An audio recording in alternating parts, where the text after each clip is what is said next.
आंखों में काजल, माथे पे तिलक, कंधे पे काला गमछा, कभी लंबे बाल कभी छोटे बाल, और हाथ में चिलम का सामान। देखने में जितना मासूम इरादे उतने ही खतरनाक। 16 साल की उम्र में ही मध्य प्रदेश के हर जगह उसकी खबरें थी।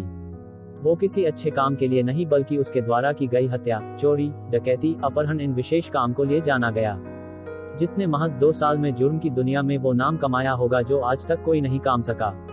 जब आम बच्चे 16 साल की उम्र में अपने जीवन को एक अच्छी राह देते हैं, वही दुर्लभ ने अपने जीवन का मार्ग गलत दिशा में ले गया।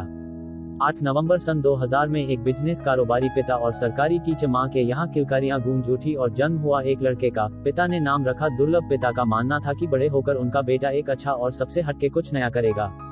हुआ भी कुछ ऐसा ही। उसने बड़े काम किए, लेकिन जो उसे अपराध की दुनिया की तरफ ले गए, और इसकी शुरुआत स्कूल से हुई।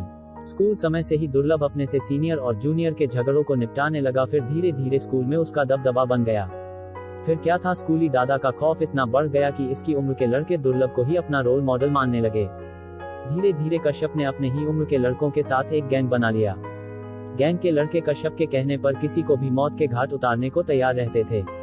कुछ सूत्र बताते हैं कि दुर्लभ का नाम इतना था कि दूसरे शहर के लड़के भी उसकी गैंग में भर्ती के लिए उज्जैन अपना घर बार छोड़कर आने लगे थे। धीरे धीरे दुर्लभ आने काम और अपनी गैंग की बदौलत एमपी के ज्यादातर शहरों में अपने नाम का खौफ पैदा कर चुका था, और यही कारण था कि वो अब वह के व्यापारी आउट पुलिस के लिए नासर बन गया था।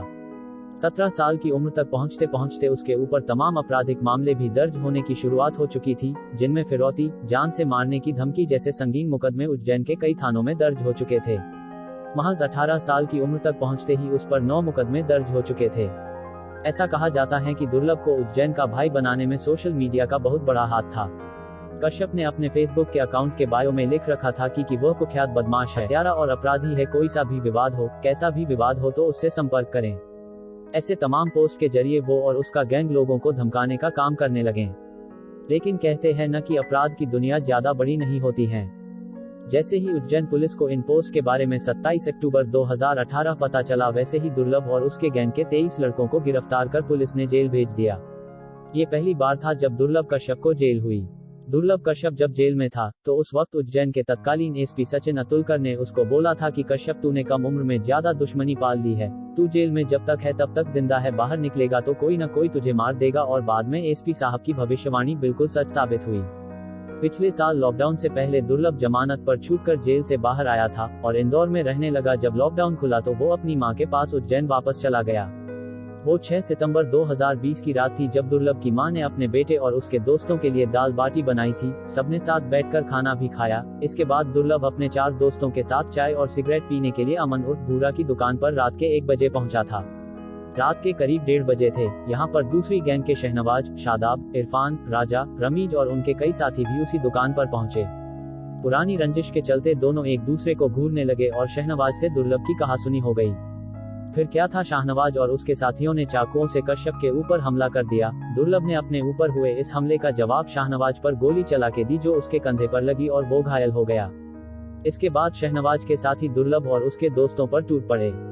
दुर्लभ के साथ उसके 4 दोस्त थे, जबकि शाहनवाज के साथियों की संख्या काफी ज्यादा थी। इन लोगों ने दुर्लभ पर चाकुओं से वार करना शुरू कर दिया और उसके दोस्त अपनी जान बचाकर भाग गए। कश्यप के दोस्त अभिषेक शर्मा का कहना था कि शादाब चाकू मार रहा था और चाय वाला भूरा कह रहा था कि शादाब भाई, इसे खत्म कर दो, जिंदा मत छोड़ना। दुर्लभ को 34 बार चाकुओं से गोदा गया था और मात्र 20 साल की उम्र में उसकी मौत हो गई। इस गैंगवार की खबर से पूरे उज्जैन की नींद खुल गई। हर चैनल पर बस कश्यप की खबरें चलने लगी थी। वो मां जिसने कुछ समय पहले ही अपने जिस बेटे को खाना खिलाया था, थोड़ी ही देर बाद उसी बेटे की लाश की शिनाख्त करने के लिए उसे बुलाया गया। दुर्लभ की मौत के 7 महीने बाद उसकी मां पद्मा ने भी इस दुनिया को अलविदा कह दिया। पिता मनोज कश्यप चाहते हैं कि जिस राह पर उनका बेटा गया, कोई और युवा अपराध के उस रास्ते पर ना जाए। दुर्लभ हत्याकांड के मुख्य आरोपी की भी जेल में मौत हो गई।